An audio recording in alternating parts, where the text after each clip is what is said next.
Media మిత్రులందరికీ కృతజ్ఞతలు.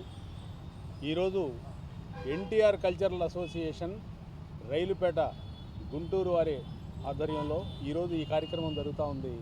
ఈ కార్యక్రమానికి విచ్చేసిన మీడియా మిత్రులందరికీ కృతజ్ఞతలు.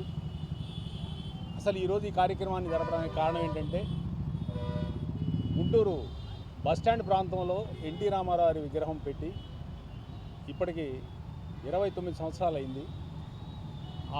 మేము మా అసోసియేషన్ తరఫున 25 సంవత్సరాలు, కరెక్ట్గా 25 సంవత్సరాలు ఈ రోజుతో పూర్తయింది.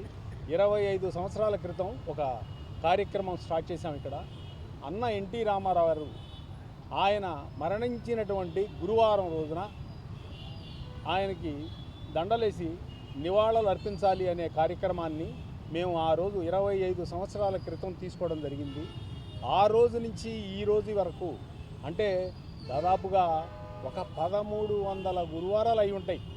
ఈ 1300 గురువారాలు కంటిన్యూగా క్రమం తప్పకుండా ఎటువంటి అవాంతరాలు ఎదురైనా కూడా, ప్రకృతి వైపరీత్యాలు ఎదురైనా కూడా, కరోనా వంటి భీకర పరిస్థితుల్లో కూడా ఇక్కడికి వచ్చి ప్రతి గురువారం దండేయడం ఆనవాయితీగా పెట్టుకున్నాం. ఈ విగ్రహానికి ప్రతి గురువారం మా అసోసియేషన్ సభ్యులందరం వచ్చి ఇక్కడ నివాళులు అర్పిస్తూ దండేసే కార్యక్రమాన్ని పెట్టుకున్నాం. ఇది దిగ్విజయంగా ఇలా జరుగుతూనే ఉంటుంది. అన్నగారి మీద అభిమానం మాకు ఇంకా పెరుగుతూనే ఉంటుంది తప్పితే అది తరిగేది కాదు. మేము నందమూరి తారక రామారావు గారి అభిమానులం.